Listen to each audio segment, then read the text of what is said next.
Good evening, New York Mets fans. We're super excited to be back with you today. I had the joy of going to a baseball game today. Unfortunately, it was not the Mets game, but maybe fortunately the way the game played out. But I got to go to the Tampa Bay Rays at Minnesota Twins game earlier today, and so that was a lot of fun. Got some free tickets given to us. But we're going to break down everything that I learned about the New York Mets today after getting updates and getting caught up on everything that happened in the game. So we're going to highlight the positives first, and then we'll get on to maybe some of the negatives here really quick. So first of all, Jeff McNeil version 3.0. I am liking this version of Jeff McNeil that we are seeing with the New York Mets right now. Jeff McNeil 1.0 was kind of that slap hitter, hit the ball the other way, hit against the shift, and he was kind of the batting champion and all that. Jeff McNeil 2.0 was angry Jeff McNeil. He was the one who would just be screaming and shouting and yelling every single time he made a mistake. But now it feels like Jeff McNeil 3.0 is here. Now, it remains to be seen if this is real. We've got to see what happens in real games when he starts to get frustrated and things aren't working out his way. But for right now, what I'm seeing is a guy who is playing loose. He is just starting to hit the ball just kind of his way. It kind of feels like his mechanics have been previously, they were kind of almost over analyticsized. And I know that's not a real word, but I do think for certain players, while analytics may be a good thing for the game, there are certain players that analytics will just completely mess up their swing and get in their head. And I think Jeff McNeil was one of those. Like, yeah, it's fine to keep working, keep fine-tuning and tweaking all sorts of different things. But I like the Jeff McNeil that I'm seeing. He had 2 hits today, and that is super exciting for an area that a lot of Mets fans were like, just get him out of here. We don't want him. We don't want any more Jeff McNeil. Because for a couple reasons. One, he's got the multi-position versatility that really gives a little flexibility to the final roster construction. And so Jeff McNeil is going to be breaking camp with the Mets, barring some sort of crazy trade thing. But again, I've said this on other players as well. You want Jeff McNeil to succeed for one of 2 reasons. Either he's going to produce for you, or it will make him a much better trade chip for another team that's looking for a player who's got multi-versatility. And of course, with the lingering injury now here for Luis Angel Acuna, there's 0 reason to be rushing things back here as well. And so I would just say this is really good, because I think a lot of people might have said second base was maybe one of the more weak spots in our lineup, as well as like backup catcher and center field, which we're going to get to here shortly, just a second. But Jeff McNeil coming in with this version 3.0 of Jeff McNeil, which I'm really liking, playing loose, no pressure, just going out, playing the game, having fun. I feel like he kind of is almost like another, or has the potential to be kind of like this other Jesse Winker type where he can go out there, have a little bit of fun. Yeah, he might be a little rough and tumble every now and then if need be, but as long as his frustrations are not going to be kind of this negative force and it's just gets back to just putting the ball in play. I'm not expecting him to be batting champion level. I mean, I would love to see it, but I'm not expecting that. But just to be out there playing loose, get the ball in play, see what happens, just not striking out, making contact, and just getting the ball and making the other team feel the ball. There's a lot of good things that can happen. All right. Second thing is this: Jose Siri with the 3-run bomb today. Now, I'm going to be the first to admit that I've been kind of skeptical on our center field situation. I have talked about that. I wish we had kind of a more frontline center fielder, but I'm going to tell you what I'm seeing here with Jose Siri.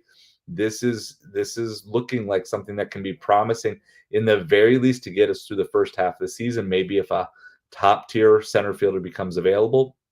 But again, this is the Juan Soto effect on the whole lineup because everybody has less pressure this year, except for maybe Juan Soto himself. But everybody has less pressure because that there's going to be other guys around you that can pick you up if you have a bad at bat. And what that does is it takes the pressure off, so you're less likely to have a bad at bat. I know it's kind of counterintuitive, but when everybody feels like, oh my goodness, if I strike out, then the team is going to be struggling to score runs. No, it's like, hey, if I strike out, I know the guy behind me's got a chance to pick me up, got a chance to put the ball in play and everything else. So this is what I'm really liking. I like the fact that Jose Siri doesn't have to go out and doesn't have to be a 40 home run or 30 home run guy. You just go out, again, make good contact, play good defense, and just do that. And I think that's really something that will work to the Mets' advantage here because any player that they bring in, they are not going to be the star player on this team from this point forward. Juan Soto takes all of the hits, is going to take all the criticisms, as well as maybe someone like a little bit on Pete, maybe a little bit more on Lindor. But like Soto and Lindor, that's where the majority of any criticism, complaints, if there's any sort of slow start, it's going to go. And everybody else can just take that deep breath. I do not expect there to be extended slumps by everyone in the lineup at the same time this year, like we've seen in the past, because Soto just helps raise everybody else up. Because now, if the Mets get on a losing streak, all the pressure falls on Soto and Lindor. It doesn't fall on Pete. It doesn't fall on Nimmo, Jose Siri, or Mark Vientos, or any of those players. So, Jeff McNeil 3.0, liking Jose Siri. I've been skeptical, but hey, as long as we can see this in real games, this is looking good. All right, here's the next thing. And I know some of you are not going to like this, but I'm going to tell you, assuming he continues playing the way he's playing, Brett Baty will break camp with the Mets. I'm going to call it here. That's my hot take. You may disagree. You may not like it. I don't get all the Brett Baty hate. I really don't. You have to remember that so many of these guys were impacted so severely by the 2020 and even the 2021 seasons being just messed up. It really hurt a lot of these guys in their development by all of that stuff. And you just have to I think you need to extend a lot of grace, not just to a Brett Baty, but to all these guys that basically a lot of them missed an entire year of development, or at least a good chunk of a year of true development. And what I'm seeing with Brett Baty, and I know the knock is always going to be, can he do it in the real games? And he's going to have to prove it. I am 100% with you. But again, you don't want Brett Baty to do bad. Even if you're not a long-term believer in Brett Baty, you want him to come out of the gate strong, at least from the start of the season to the All-Star break, to make him a maximum value trade chip. I am a firm believer that Brett Baty would be a starting third baseman on multiple Major League Baseball teams. Now, maybe not all of the top-tier teams, but Brett Baty made a stellar defensive play today, and his bat has been great throughout spring training, and I think that he will break camp with the Mets. I think the most likely scenario is you're going to bring Baty and Vientos, and probably Acuna is going to go back to the minors, especially if there's any lingering injury whatsoever to him. Now, again, hopefully he will have a quick recovery from everything. But I'm just going to say that based on everything I'm seeing right now, I think it's time. I do think that there's a good chance that there's plenty of playing time that's going to be available for both Vientos and Baty, because you're going to have days where maybe you're going to have Pete DH, then you can have Vientos play first. If Baty is still working on other positions, you can occasionally have Baty play second, have McNeil play in the outfield, or give McNeil the day off. Of course, you can give Vientos a DHing day. I don't feel like that's a bad thing to have Vientos in as a DH. I think you're going to want his bat in the lineup more often than not, but it's not a big deal, because if Baty's defense is really to that level where he can make not just good or above average plays, but make the spectacular play every now and then as well, and his bat is coming along, then you're going to find ways to get them in. And again, I'm just telling you, even if you're not on Team Brett Baty, okay, I'm a I am a big Brett Baty fan. I am cheering for him. I would like to see him be a part of the Mets for a while to come. I really do. I feel like that's cool. I have not given up on him. But even if you are kind of done with him, same thing I said about McNeil. You want him to get off to a hot start. The worst thing that you would want is for him to not play well, and then his value goes down as a trade chip. So I think it's always, as a fan, especially at the beginning of the season, you're rooting. Everything needs to be a win-win, because if you want your team to do well, even if there's individual players that you'd prefer to not have on your team. So for me, I'm not a huge Jose Siri fan, but I'm not going to be rooting against him. I just wish that we had somebody better, but I want him to do well, so that way I won't wish to have someone better. Or if he does well enough that we can use him as a trade chip for someone else that we need to fill a major roster spot, that's perfectly fine. And that's kind of where my fandom is. I'm just too old and too advanced to be cheering against players in my life. It's hard to play Major League Baseball, and I know you've heard it, and I know they're making the millions of dollars that we're not making and all those things. I get all that, but I want to see Brett Baty succeed, and I think he is going to break camp with the Mets this year, assuming he continues to just show good progression throughout the rest of spring training. Obviously, there are things that can get in the way. All right, now my last topic that I wanted to cover today specifically, Paul Blackburn is a win. Now, not for the reasons you think. Obviously, Paul Blackburn's performance today was atrocious, but it's not a win for Paul Blackburn. It's not necessarily even a win for the Mets per se, but it is a win for the David Stearns style of doing things. And let me explain what I mean and why I believe having Paul Blackburn in training camp is not a bad thing. So first of all, you get to see what he is now. He's here, and we're not spending a lot of capital on him. The whole point of the way Stearns is building this rotation is for depth, because here's the problem. The Mets have seen this. If you invest deeply in a star pitcher and that star pitcher gets injured, has some sort of struggle, has just their career starts going downhill, you have so much money invested into a single guy that if they go off the rails, your entire team hurts. But let me ask you this. Is any one of us here saying, oh my goodness, the Mets season is over because Paul Blackburn's struggling right now? Absolutely not. Now, he's going to get a couple more chances to pitch before the Mets make a decision on whether or not he's going to make the roster. Obviously, it's not looking good. However, the Mets are also short on arms, with Manaea and Montas both on the injured list for right now, and the Mets wanting to bring Senga along slowly. They're not trying to rush him. So there is a chance that he comes in as an inning eater, or he comes in as the sixth starter or the long reliever on any day a starter has a rough beginning or something, and he's not there to do anything other than to get you through the game. But here's the other thing with all this is there are other Paul Blackburns out there, and Stearns is not going to be shy to trade for these guys using low minor league assets that are probably never going to develop into anything, but who through the pitching lab have a chance to develop into something so much better. And what I like is it is so much better. And this Stearns philosophy, and I never thought I would buy into it, but just seeing it play out, this going wide, having a variety of options for your pitching staff. And of course, you want to keep upgrading, but even as you keep upgrading, you want to keep going wide, and then eventually you deepen that out. But it starts, I think a lot of the times in the past, the Mets have started with, we're just going to keep building. We're going to bring in Scherzer. We're going to bring in Verlander. But as soon as they struggle, then you have so much money tied up. You have no flexibility. But when you go Paul Blackburn, if Paul Blackburn doesn't work out, hey, we wish you well. Head to another team.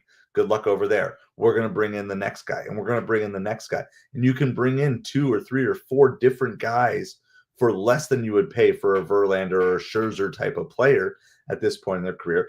And then you still have your top trade chips available if the right match for the right starting pitcher becomes available further on down the road.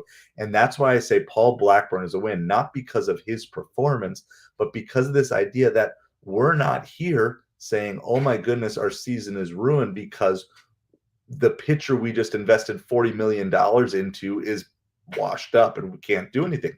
No, this is a small investment. If it works, great. If it doesn't work, no big deal. You move on and you can just keep hunting and hunting for these diamonds in the rough. And that way you're never in. And so I get it. We want to see big names. And I'm guilty as any of you. I want to see big name stars everywhere. I want to be a super team like the Dodgers are, right? Like that's what I want. But the reality is Stearns made his mark on Major League Baseball by figuring out how to efficiently run a small market team. And now he has those same skills, but he also has the budget where he can splurge when it's truly necessary, when it's truly beneficial for the team. And so I would expect to see the continuous parade of Paul Blackburn type pitchers and other players come through. And you know what? 80% of them might not work out. But for the 20% that do, right? For me, being skeptical, if Jose Siri works out, oh my goodness, how great is that? Right. And for those of you who were ready to be done with Brett Baty by holding on to a potential top prospect who could potentially bloom, if that works out, hey, that's great. This is what's good. But then if they don't, it's fine too, because we haven't blown the budget on some guy who's going to just end up being on the injured list for the next, 3-4 months. And so as much as the Montas and the Manaea injuries hurt, they still don't hurt as bad as they would if it was Verlander and Scherzer or DeGrom that are hitting we're the injured list because we've put all this money into them. And now we're really stuck. And now it's like, okay, now we just got to bring someone else. And so this gives the perfect opportunity for these Mets prospect pitchers to continue to develop. They know because when they come up, they're going to be cheap early on. They know they're going to have the opportunity to break in when they're ready as soon as all of the coaching staff, the upper management believes that they're ready. You're going to see a Blade Tidwell. They're going to come when they're ready to be brought up. And now there's no rush. If the Mets need to go and do that, Daniel, I know the McNeil love is not there, but today he was looking good. This spring, I think that there is potential for Jeff McNeil 3.0. So, and I'm telling you, even if you don't want him on the team, you still want him to excel. You still want him to do well to make him the optimum trade bait. That's where I'm saying with all this is you kind of have this. In the past, the Mets were just playing checkers, and it was just very simple. Let's get this guy on a big contract. Let's get this guy on a big contract. Let's get this guy. We're going to just sign. We'll over offer money on a bunch of people, and then now we're out of money, so now we just got to scrap the bottom of the barrel for everybody else. Now you start with mining for the diamonds in the rough up front, and then you're free to flex things as you need to flex them as you're headed forward. So I believe we're going to have some form of an infield of Baty, Vientos, Lindor, McNeil, Pete Alonso, and then your Vientos is kind of your backup first baseman. And you're going to potentially have, one other utility guy. That was who Nick Madrigal was going to be and do that. So I grew up as a Mets fan. I grew up in New Jersey in the 80s. And so really my first baseball memories were like 86. Like that's the first times I remember. That's when I fell in love with baseball. Still remember staying up as late as I was allowed to stay up to watch it. I still remember watching the dude parachute in Game 6, and doing that. So that's when I became a Mets fan back in the 80s as a kid. And that's when I fell in love with baseball, started playing baseball through Little League years, collected baseball cards all the way through college, and doing that. So yeah. So Daniel, yeah. See, so for me, I probably feel about Marte the way a lot of people feel about McNeil. I know the Mets are trying to trade him, but I still want him to do well while he is with the team. I I think the biggest knock on Marte is just simply his age. Now, if the Mets can leverage that into an advantage by allowing him to kind of almost just be a coach, and if Marte is willing to play a little bit less to stay healthier over the long haul of the season, I think that's good because we did see, even down the stretch run last year, that Marte can still be a good contributor. I think the problem with Marte is if you're going to expect him to be out there 5 or 6 days a week, you're just going to have to assume you're going to deal with not having him for a large chunk of the season. So I like Marte as a professional hitter to come in a pinch hitting role every now and then.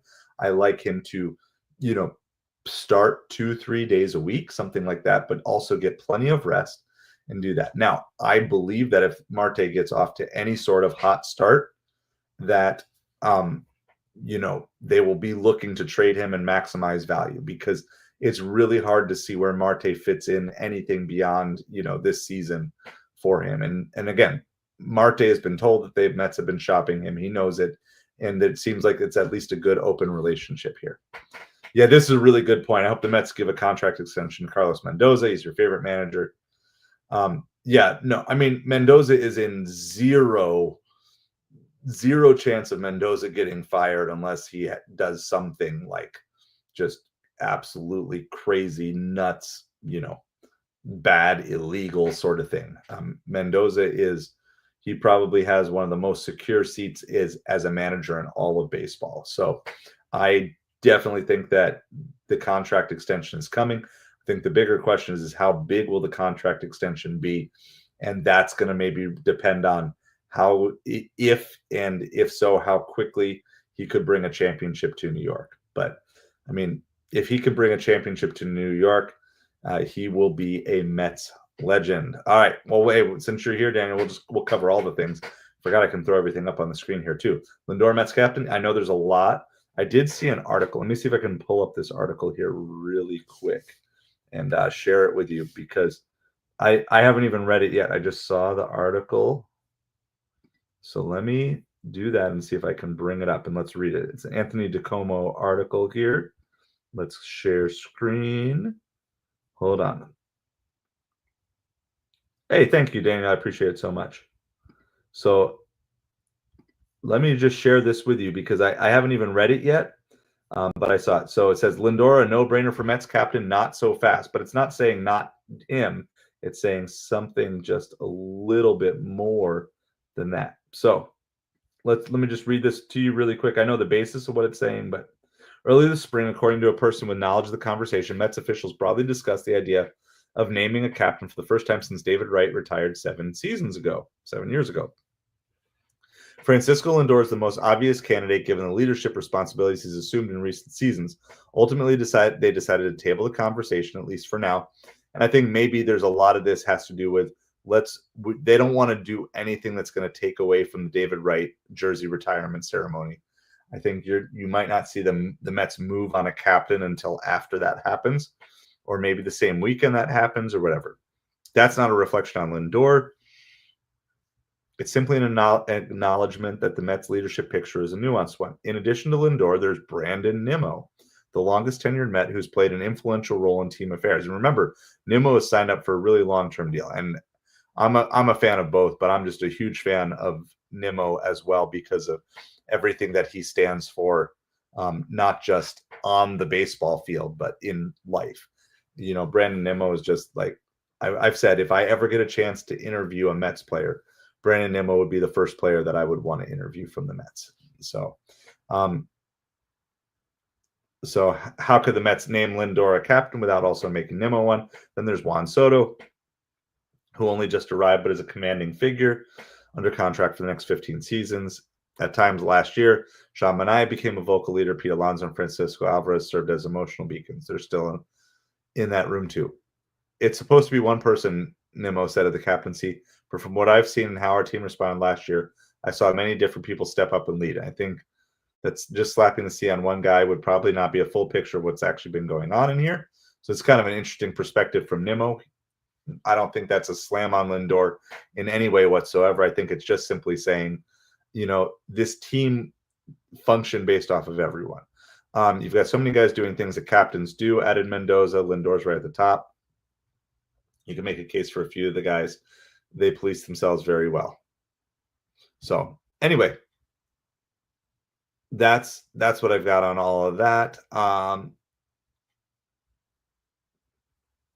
How's it going, Vitalik? Good to see you again here. You want me to do a rap about the Mets?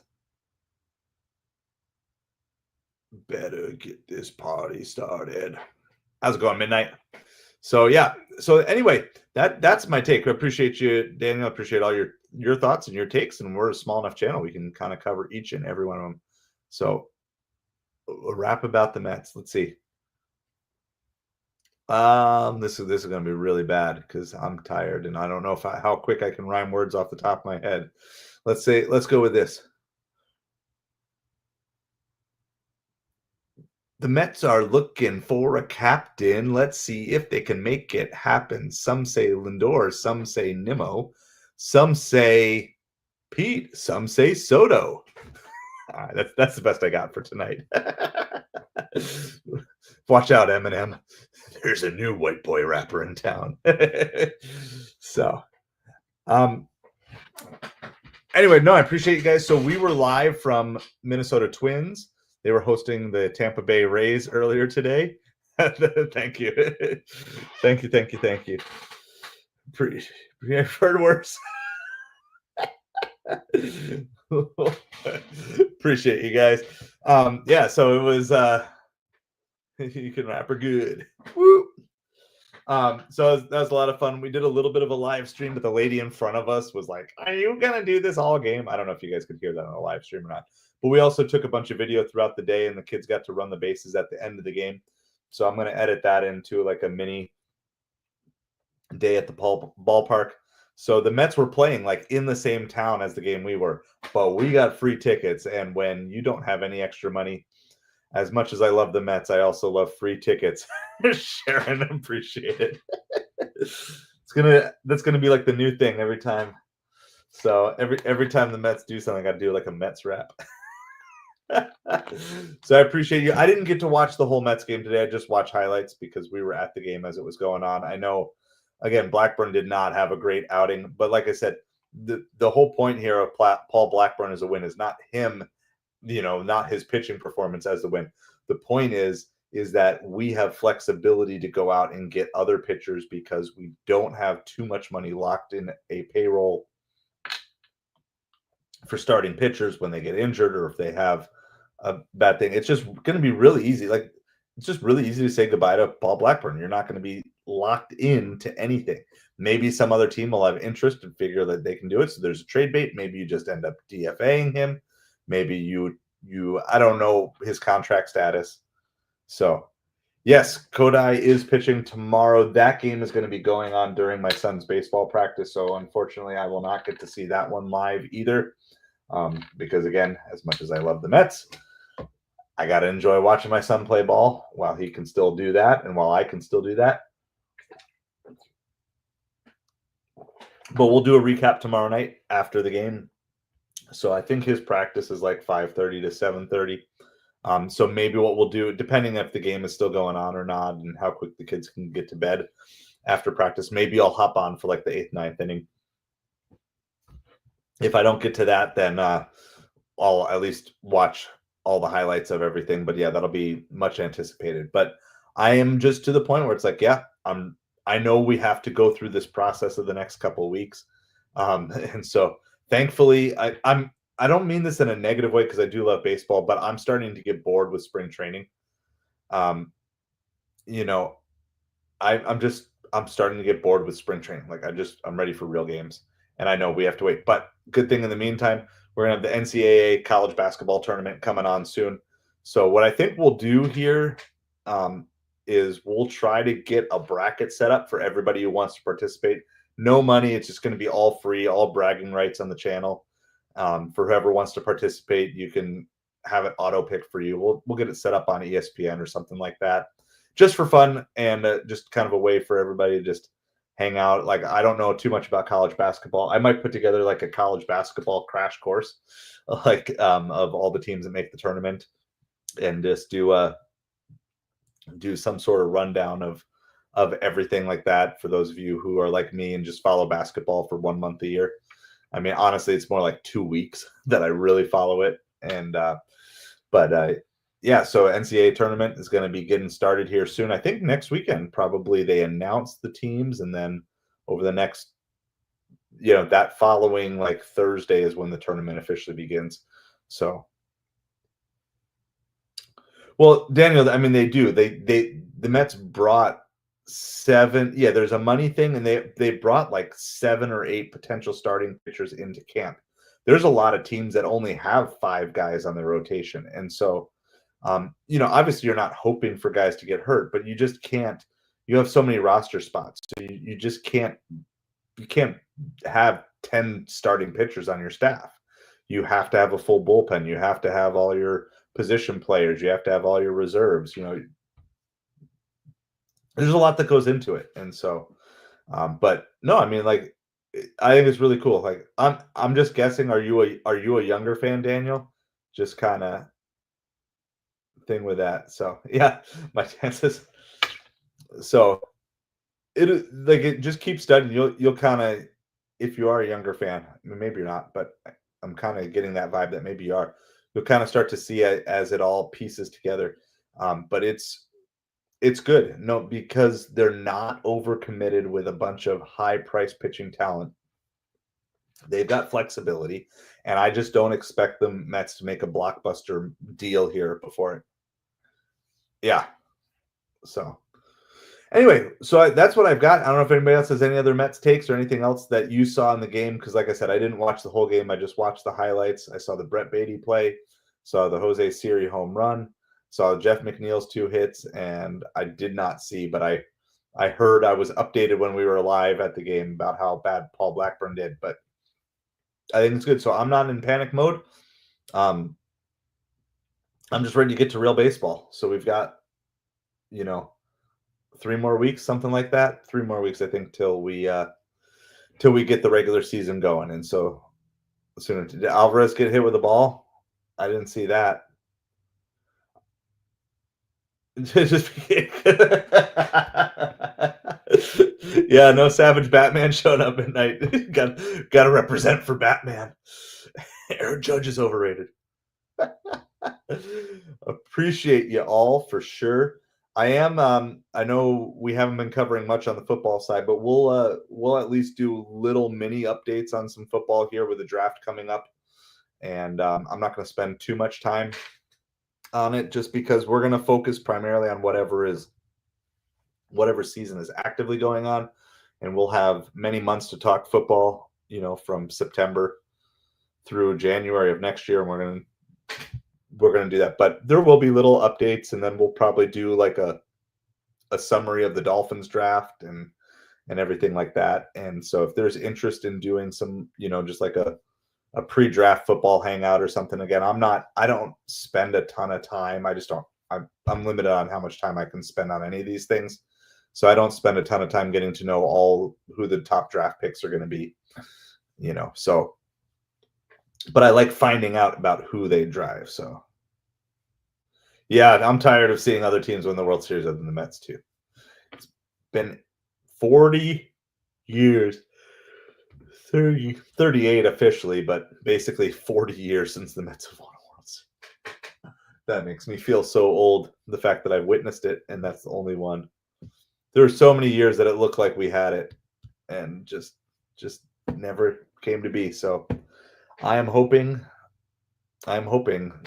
all of my kids are now older than I was. All of my kids are older than I was when the Mets last won a World Series. That's depressing. Yeah, so I don't think you're going to see Nimmo in the 2-hole when everybody's in the lineup. There will be days that he might bat lead off for second if we've got some people sitting out. But I think the Mets are going to want to make sure that Lindor, Soto, and Alonso get up the first inning pretty much every game that they play.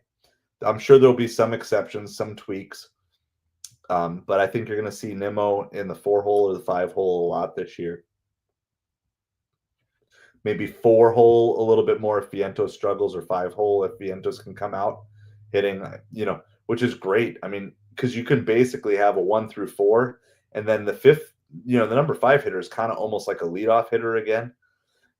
Kind of becomes like the second leadoff hitter for the bottom half of the lineup, and so Nimmo is going to be great for that.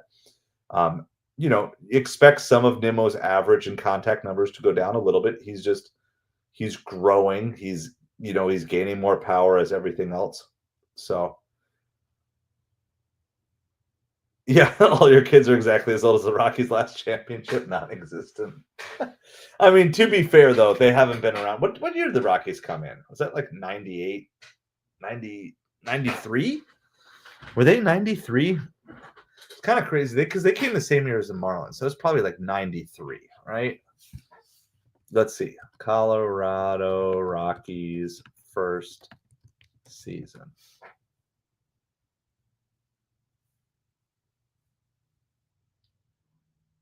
Yeah, 93.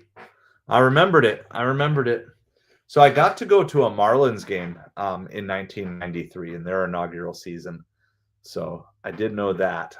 And I know. It is a long time, though. Not going to lie.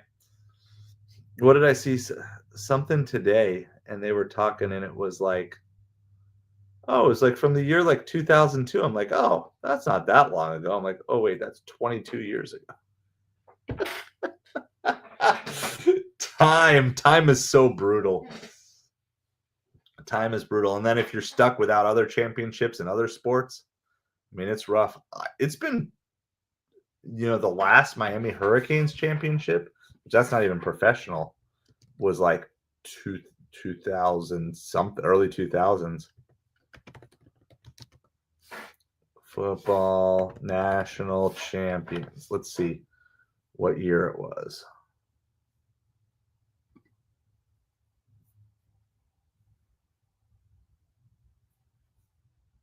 $2001, yeah. So 2001 is the last championship of any of my teams that I have done, and then I've only had one professional championship, was the Mets in '86. So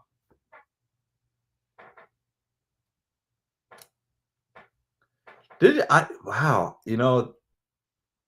I don't know if I remember that. That was 2007. Hold on. See, now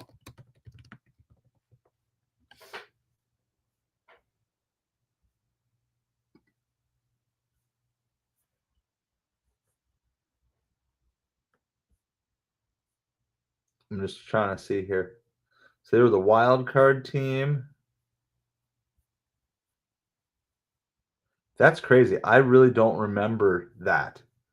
I mean, I remember the Red Sox being in the World Series a lot during that era. Yeah, that's kind of crazy to me.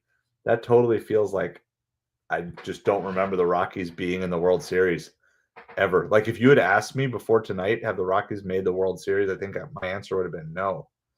Not only not one, I don't know if I would have pulled that. That's kind of funny. That was there was a gap though where I didn't follow baseball, and it was kind of in there. Charlie Blackman, yeah. His is a little darker than mine. So there was kind of a gap from like 2007 to like 2013, 2014, somewhere in that I really didn't follow baseball too much. Like, I mean, I followed it, but life was different. And so it was kind of like post-college, and so I followed it, but I just didn't follow it as deeply. So that would definitely be, there were probably a couple of years in there where I wasn't watching or following ever. So all right, let's see. A couple other things really quick. Best Mets food you have and your kids eats. So today we only got one thing. So we had free tickets, free parking to the Rays at Twins game. I just took my oldest to him. The youngest one wanted to stay home. and so did that. So we bought one thing because we're being super frugal, but we wanted to get at least something. We got cheese curds. We got cheese curds. So my whole thing with buying food at places is I only want to buy food that I can't make at home. So it's like I can make a hot dog at home. Not to mention the hot dog was like the foot long hot dog at the stadium day was $10.50. I'm like, eh. So the cheese curds were only $7.50. So I got one for the two kids to share and one for me to share with myself. So that's the type of thing that I tend to look for. Now, I do like going to a ball game and getting a hot dog and throwing the ketchup, mustard, relish, onions, but I could not justify spending $11 on a hot dog that I could go to Costco and get for $3. Just $2 and a soda with it. I know they have to make money, but that was just too much. I don't know by which Met do you want me to be as. I don't know. Like I said, the my favorite Met is Brandon Nimmo. Because it's not just about on the field, though I love his on the field hustle. Like we've watched him for years. Of my son tries to emulate him on the field by like always hustling, running down to first base on a walk, not just walking to first, but also just what he stands for off the field as well. So like that. Thank you guys. I appreciate everybody. Please hit that like, hit that subscribe. If you haven't done so already, if you're watching on replay, again, just chime in with any comments. What do you think on my takes? Maybe I'm off. Maybe I'm not. We'll see. But I'm willing to face the music if I'm wrong on these things. But I do like Jeff McNeil 3.0. I'm slowly being won over on Jose Siri. I think Brett Baty's going to break camp with the Mets, and he's going to make the roster. I think Luis Angel Acuna is more likely to head to the minor leagues based on what I'm seeing right now.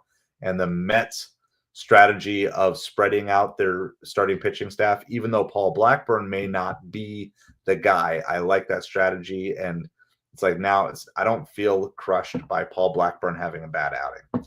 Large to you as well, Midnight. Appreciate all of you. And hopefully in the next day or two, we'll have our video of our family experience at the game today out.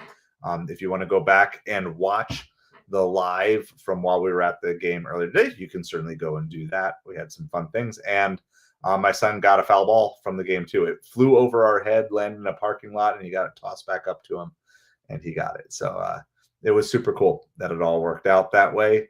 So it's always fun to get a ball at the ball game, even if you can't catch it. It's fun to get the ball. And anyway, so appreciate all of you. Have a great night, and we'll talk to you all soon.